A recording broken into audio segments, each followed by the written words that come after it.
Hi guys, so if you're watching this channel, you're probably either interested in buying a property or you potentially already have your property and you're renovating it. Or you're buying a property right now.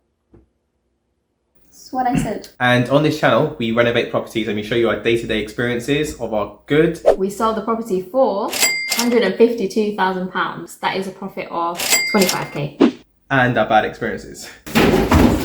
And if you like and you comment below, it really helps the channel grow, basically. We would really appreciate if you could do that. Thanks, and I hope you enjoy the video.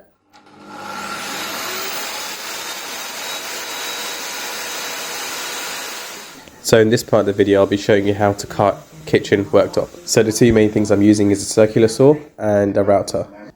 This is just to get more precise cuts. So if I use a circular saw, that'll just be one straight up cut. But if I want to finalize the cut and make it really smooth on the edge, then I would use a router.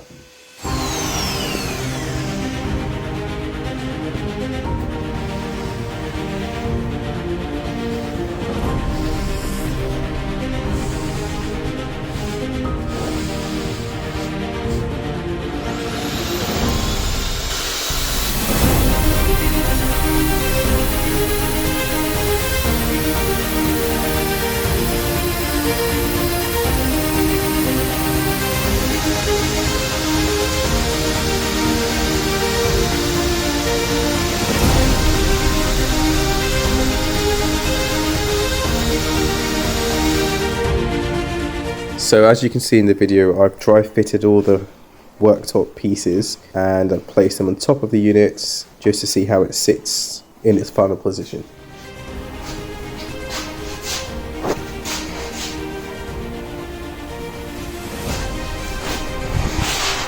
I've pretty much left an overhang of at least 2.5 centimeters.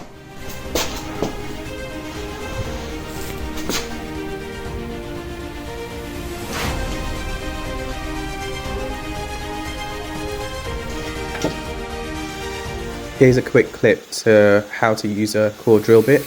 Okay, here's the core drill bit that I've used for making a hole for the extractor fan in the kitchen. It's 152 millimeters in width, so it's just perfect size for the air duct. Oh yeah. Got it? Yeah? So that's how you make a large hole in brick. Bloody hell. Progress, mate. Progress. Oh my god. Look at that. Sound of Crazy.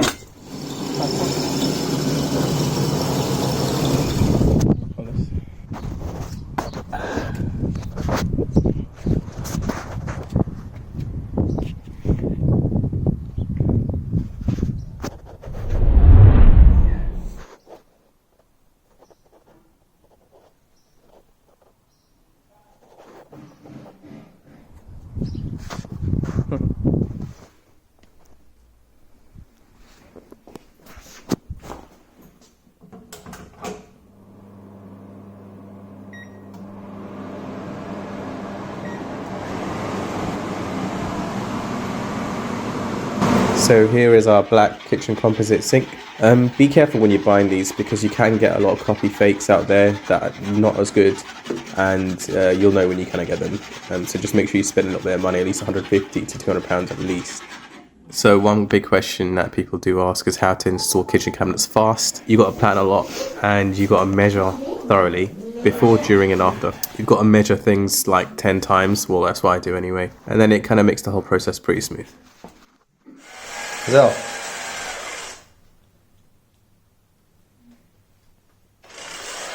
So one good thing about doing your own kitchen, so doing the kitchen yourself, is that you can customize every little feature. So for example, on these hinges, I've allowed it to open up 180 degrees. These are special hinges and it allows it to open a lot wider than a standard hinge. They're a bit more expensive and they are better quality, but I think they're worth it. So when you're trying to get things inside the cabinet, it really, really helps. And it's a lot more accessible. So that's the boiler cupboard, which I basically put wall brackets around and had to cut out loads of areas of the actual cupboard unit simply because the pipes had to go through it, etc. I actually moved this out because there has to be a boiler service done.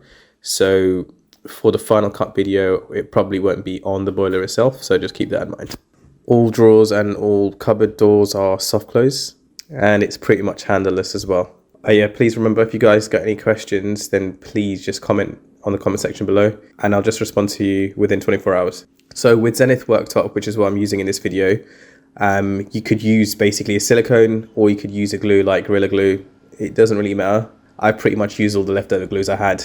You might want to get someone to help you to lift up the worktop itself if it's very heavy. But for some pieces I'd lift it up myself, but for some pieces I didn't.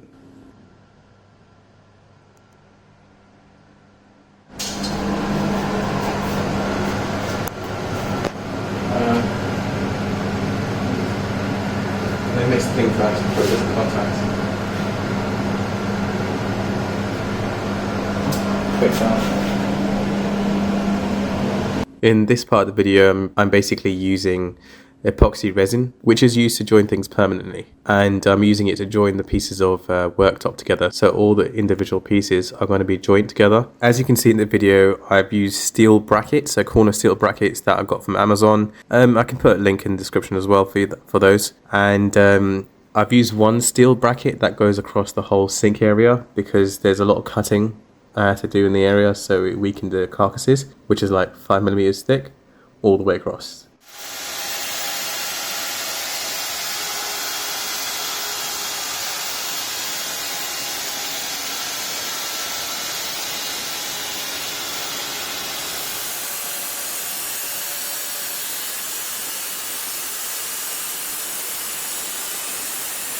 On the part of the kitchen island of the worktop, I literally chamfered the edges just to make it less kind of pointy and less kind of dangerous for little children walking past. So I sliced the end off. So it's more of like a hexagon type of thing on the end. I think I used about 3 blades, cost me like 60 quid altogether. One thing I'd advise is using a diamond cut blade.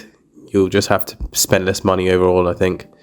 And you get cleaner, better finishes. But for this, I had to use new blades just to get a better finish. Time to do all the kitchen upstands and level them all up so it's flush with the rest of the worktops and the backsplash. And I will also be gluing these as well, using the same type of glue. OB1 could be used, CT1, all these type of adhesives. So if you guys found this video very useful and you kind of learned a few things here and there, I would really appreciate it if you like and subscribe. And also if you have any questions related to anything to do with renovations or property, I'm happy to share my advice and based on my experience really. Hopefully this kitchen layout has given you kitchen layout ideas and it's inspired you to do a kitchen for under £10,000. To be honest with you, we spent a lot under that. I think off the top of my head it was around 4 to 4,500 for this whole kitchen, including all the actual appliances as well, which is ridiculous. So doing your kitchen yourself will save you a lot of money if you just get the materials yourself and you learn a skill. And if you learn how to do each part separately, for example, the units, then the worktop, then fitting in the appliances, then you'll just save a ridiculous amount of money.